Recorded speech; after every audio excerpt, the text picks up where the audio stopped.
और अब बात मिशन प्रचार की कर लेते हैं। सियासी दलों के दिग्गज नेता आज एक बार फिर चुनावी मैदान में उतरने जा रहे हैं और धुआंधार प्रचार आज एक बार फिर देखने को मिलने वाला है। देखिए 1 मिनट की रिपोर्ट। लोकसभा चुनाव के लिए पहले चरण की वोटिंग खत्म हो चुकी है। दूसरे चरण के लिए राजनीतिक दलों ने अपना प्रचार प्रसार तेज कर दिया है। बीजेपी की तरफ से प्रधानमंत्री ही नहीं, पार्टी के तमाम दिग्गज नेता, मंत्री और सांसद मैदान में उतर जनता से जीत का आशीर्वाद मांग रहे हैं।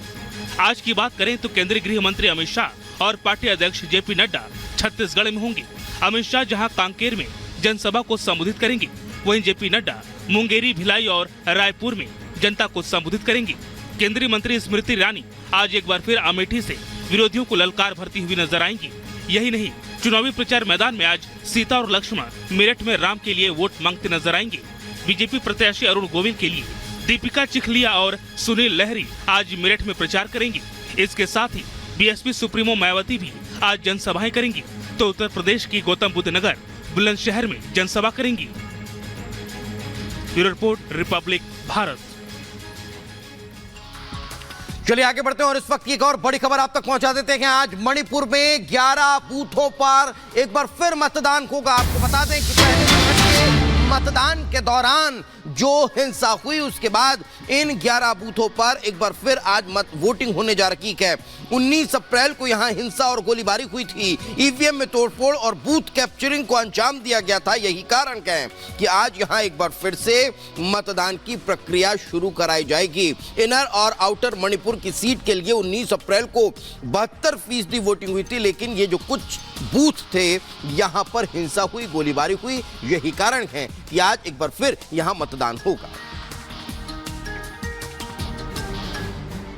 आज मणिपुर लोकसभा क्षेत्र के 11 मतदान केंद्रों पर फिर से वोटिंग होगी। इन बूथों पर 19 अप्रैल को लोकसभा चुनाव के फर्स्ट फेज में वोटिंग के दौरान हिंसा और तोड़फोड़ हुई थी, जिसके बाद चुनाव आयोग ने शनिवार को इसे लेकर आदेश जारी किया था।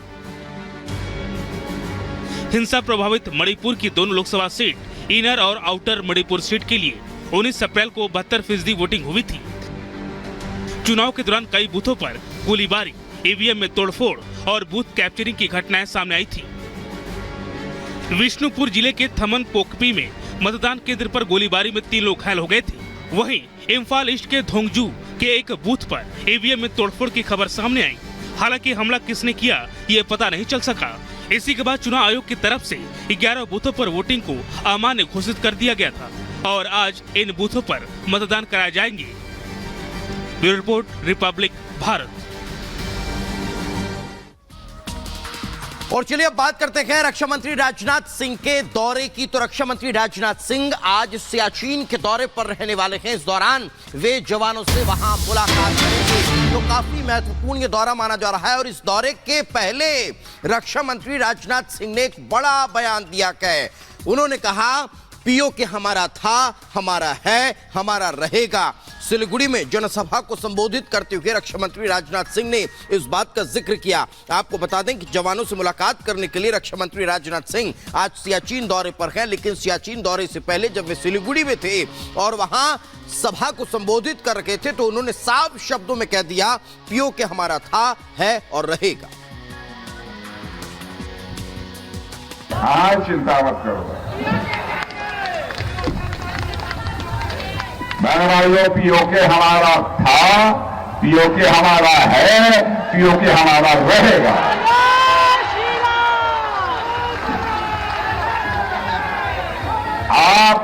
आप चिंता मत करो, भारत की ताकत बढ़ रही है। भारत का डेवलपमेंट जितनी तेजी के साथ हो रहा है, भारत की प्रतिष्ठा अंतर्राष्ट्रीय जगत में जिस तरीके से बढ़ रही है, भारत की अर्थव्यवस्था जितनी तेजी से आगे बढ़ रही है, अब पीओके के हमारे भाई बहन स्वयं ही मांग करेंगे कि हम भारत के साथ रहना चाहते हैं। चिंता मत करो।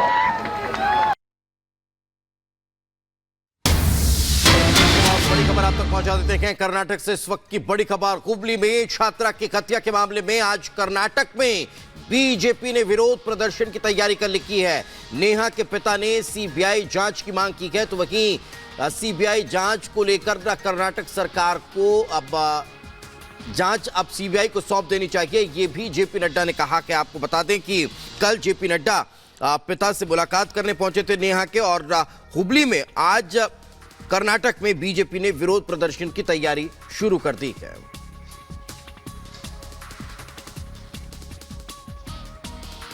तो कर्नाटक के हुबली में कांग्रेस पार्षद निरंजन हिरेमठ की बेटी के मर्डर केस को बीजेपी ने लव जिहाद का मामला बताया है।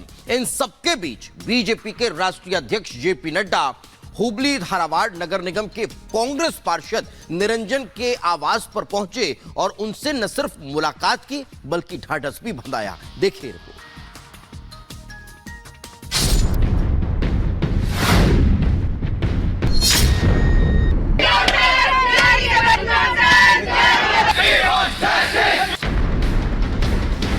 देश में लोकसभा चुनाव के बीच कर्नाटक में कांग्रेस सरकार ने बीजेपी को बैठे बिठाए बड़ा मुद्दा दे दिया। कर्नाटक के हुबली में कांग्रेस पार्षद निरंजन हिरेमठ की बेटी के मर्डर केस को बीजेपी ने लव जिहाद का मामला बताया। इन सब के बीच बीजेपी के राष्ट्रीय अध्यक्ष जेपी नड्डा हुबली धारवाड़ नगर निगम के कांग्रेस पार्षद निरंजन हिरेमठ के आवास पहुंचे और उनसे मुलाकात की। इस दौरान जेपी नड्डा ने घटना की निंदा करते हुए कहा कि सारा देश परिवार के साथ खड़ा है। भारतीय जनता पार्टी समस्त परिवार इस घटना की घोर निंदा करता है। मुझे जो वक्तव्य मुख्यमंत्री सिद्धारमैया जी का सुनने को मिला और जो वक्तव्य मुझे गृह मंत्री जी परमेश्वरम जी का मिला, वह अत्यंत ही आपत्तिजनक है। यह वक्तव्य तुष्टीकरण से ओतप्रोत होकर एक तरीके से तुष्टीकरण की प्रकाष्ठा है। आपको बता दें 18 अप्रैल को कर्नाटक की हुबली से एक दिल दहला देने वाली घटना सामने आई, जहां कॉलेज कैंपस में एक सिरफिरे आशिक ने एक छात्रा की चाकू से गोदकर निर्मम हत्या कर दी। हत्या का आरोप कॉलेज के ही छात्र रहे फयाज पर लगा, जिसका सीसीटीवी भी सामने आया।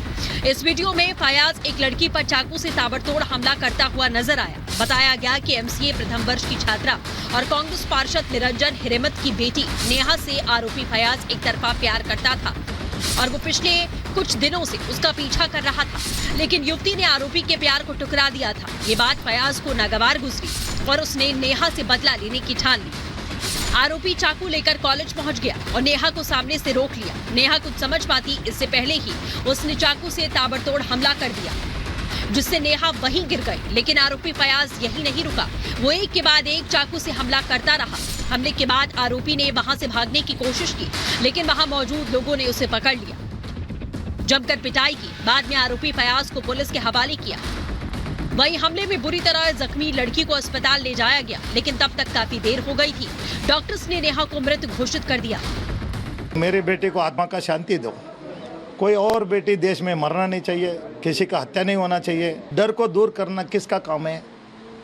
प्रशासन का काम है। पुलिस प्रशासन आज हमारे नेहा का ही होने के बाद तो तुरंत एक तो आदमी को उधर पुलिस ऑफिसर ने भेजना है इन्वेस्टिगेशन में करना, या कोई इंटेलिजेंस वाले को भेजना है, या क्राइम वाले को उधर सर्च करने के लिए क्या हाथ है, सभी कुछ भी नहीं कर रहे हैं। हम डिमांड करते हैं कि इस कमिश्नर को आप इमीडिएटली इस केस के लिए लापरवाही करने के लिए इसको हटा के दूसरा कमिश्नर देखो, या इस इन्वेस्टिगेशन आप सीओडी दे दो, या नहीं तो आपको मैं तो सबको डिमांड करूंगा या सीबीआई दे दो। वहीं कॉलेज कैंपस में दिन दहाड़े छात्रा की हत्या की खबर फैलते ही इस मामले ने तूल पकड़ लिया। मामले के खिलाफ एबीवीपी कार्यकर्ताओं ने अपना मोर्चा खोल दिया और उन्होंने जमकर प्रदर्शन भी किया। Bureau report, Republic Bharat.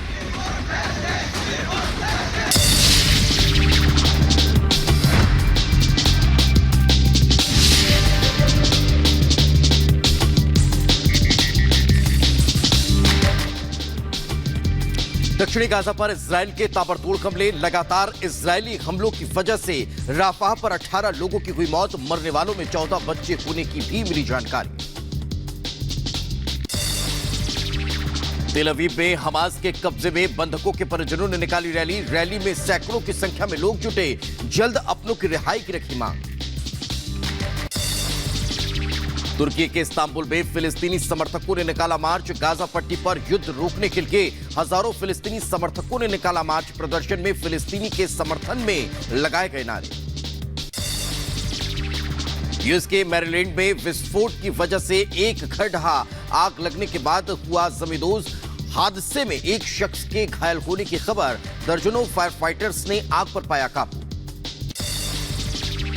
Israel के रानाना में गाजा बंधकों की रिहाई की मांग के लिए अनोखे तरीके से किया गया प्रदर्शन। लोग काले कपड़ों के साथ नकली ताबूत लिए प्रदर्शन करते नजर आए। ईरान के बदला लेने को लेकर इजरायली कैबिनेट मंत्री का बयान। कहा, इजरायल ने साबित किया कि तकनीकी और सुरक्षा की क्षमता क्या है और यही वजह है कि हमने ईरान को दिखाया। इजरायल के हिजबुल्लाह को भी दी चेतावनी। मंत्री योव गैलेंट ने कहा, ईरान और हिजबुल्लाह के खिलाफ इजरायल पूर्ण स्वतंत्रता रखता है। हमास के कब्जे से बंधकों की रिहाई को लेकर इजरायली प्रधानमंत्री नेतन्याहू ने बड़ी कार्रवाई का दिया संदेश। कहा, आने वाले दिनों में बढ़ाएंगे दबाव, जल्द ही हमास पर किया जाएगा बड़ा प्रहार। इजरायल के तेल अवीव में एक्शन बोर्ड में इजरायली सेना। इजरायली सैन्य प्रवक्ता डैनियल हंगरी ने दिया बयान। कहा, सभी सीमाओं पर कड़ी सुरक्षा के साथ तैनात है हमारी सेना। चीन में बाढ़ से बड़ी तबाही। दक्षिणी चीन में लगातार बारिश और बाढ़ से कई गांव हुए जलमग्न। प्रभावित इलाकों से लोगों को निकाले जाने का काम जारी। चीन के गुआंगडोंग प्रांत में बाढ़ से सबसे ज्यादा प्रभावित नजर आ रहा है। फंसे हुए लोगों तक पहुंचाई जा रही है मानवीय सहायता।